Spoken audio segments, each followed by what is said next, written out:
This is Will Nunziata, New York City-based director and creator of theater, television, and film. And today I am thrilled to be speaking with the incredible dancer and choreographer, Madeline Dunn. But before we get to our interview, here is a sneak peek at Madeline's incredible talent.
Well, hello, Madeline. How are you? I'm great. How are you? Well, good to see you. Madeline, so nice to see you and so nice to finally meet you. I love we were talking off camera. We know similar people. We're in the same industry, but I want to know, Madeline, when you were younger, when did you realize, was there one particular moment when you realized that you would not only pursue dance, but specifically pursue theater? Yeah, I mean, dance came about when I was 9. I was always in dance classes growing up, Miss Tippy Tapping Tiny Toes, that sort of thing. And then I started taking it more seriously when I was 9. And I think it was when I turned 10 that I actually verbalized I'm going to be a performer, be a dancer, be in theater for the rest of my life. And my passion, my goals in that realm have truly never gone anywhere else. Which sometimes now as an adult, I sometimes find myself saying, oh, I wish I wanted to do anything else sometimes, because as we know, this industry can be quite challenging, but there hasn't been anything else that I've ever wanted to do. And when I was younger, I would do community summer acting camps and started taking vocal lessons, and then started pursuing all of that more seriously once I got into college. And I was a dance major, so that was my primary focus. But I started to realize that I didn't want to go in the direction of concert dance and instead pursue theater. So I guess in a serious fashion, wanting to pursue theater came about towards the end of my college career. And that's the direction that I went, as opposed to the concert route. Well, thank goodness you did, because you've already been able to perform all over. In addition to your performing, though, you also have found a love of creating yourself as a choreographer. How did that all come about? How did that love of not only being on the stage, but also creating for dancers? Yeah, well, I was very fortunate in college. One of my professors, Christopher Dembois, is big in the theater community. Oh my God, hello. Like, I believe with my little theater nerd brain, wasn't he in the original Song and Dance with Bernadette Peters? And he That was is correct. the That's act the guy. of dance, and his sister, acclaimed Tony nominee Charlotte Dembois, and I think son of acclaimed dancer Jacques Dembois. Exactly, that's nerd. The one. Nerd. I know you took the words out of my mouth, because I was right there with you. Keep going, my love. So you had this legend as a mentor, and what happened with him? Well, it was right before my final semester at George Mason, which is where I went to school. And he had called me and said, I'm doing a production of Jesus Christ Superstar directed by Terrence Mann. And would you want to be my assistant choreographer slash, in the production?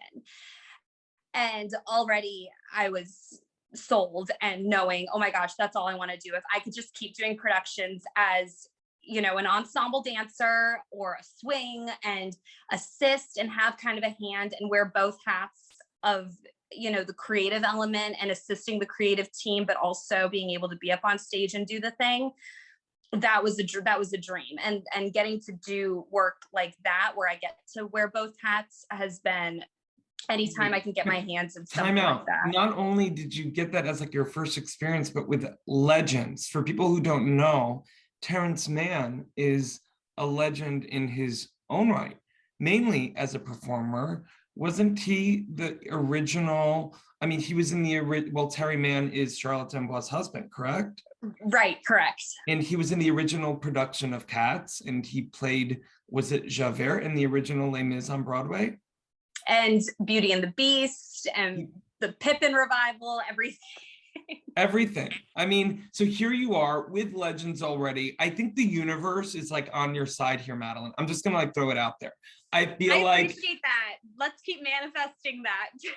I really do. And, you know, in addition to working with Terry and Chris, you've also, you know, been able to, well, I want to know, continue to remind me what you were able to do during these past 2 years to keep your creative juices flowing.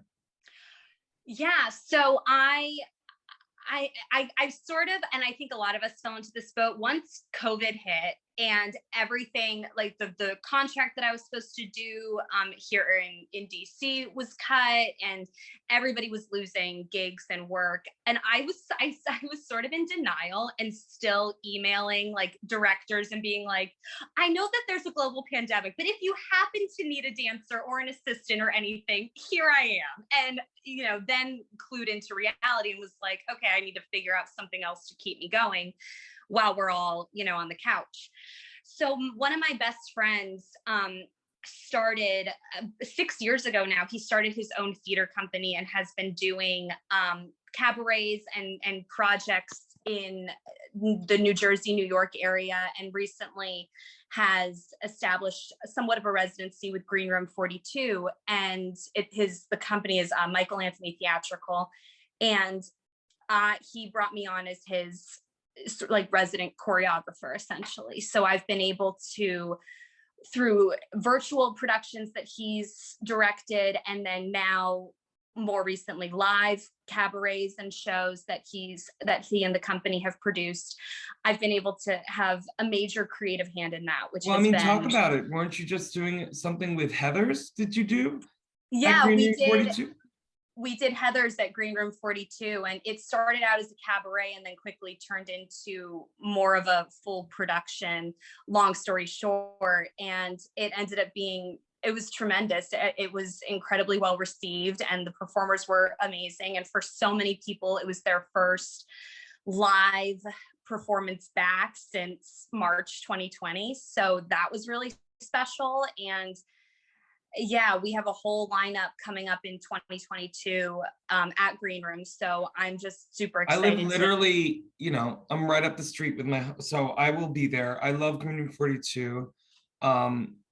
Selfishly, I literally open the room. I'm in addition to my theater director, I'm also a concert director. And one of my clients is Tony winner Lilias White. And yeah, I actually opened the room with her show, and Daniel Dunlow, and I believe it's now the amazing Michael Kushner running the room. Just great people over there. But what I love so much about what you continue to do, Madeline, is you're keeping your eye up and out for opportunity anywhere. In like a place like Green Room 42, to be able to sharpen your tool belt and use a space mainly for cabaret, but use it as a space to create theater unapologetically.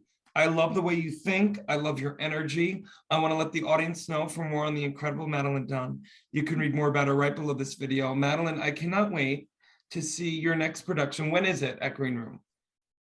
I think our next one, well, we're announcing in the next 24 hours, I want to say, we're announcing a whole series that Michael Anthony Theatrical is going to be doing at Green Room. So I don't know if I can announce it right now because we haven't actually put it out in the universe, but he's there. We're going to be doing a bunch of different shows that highlight a lot of musicals that are having 10-year anniversaries, 20-year anniversaries, and doing a lot of shout outs there, as well as some bigger shows later on in the year. So Uh, I think that's going to start as early as next month. So I'm super excited for well, that. I will be there and we will meet in person. I promise you that. And I can't wait to see your work Yes. live and in person. And again, I'm so excited you're coming on board this exciting new social media app, you know, connecting artists from all over the world with one another. But also, Madeline, selfishly, I'm excited that we're now connected and I cannot wait to collaborate with you.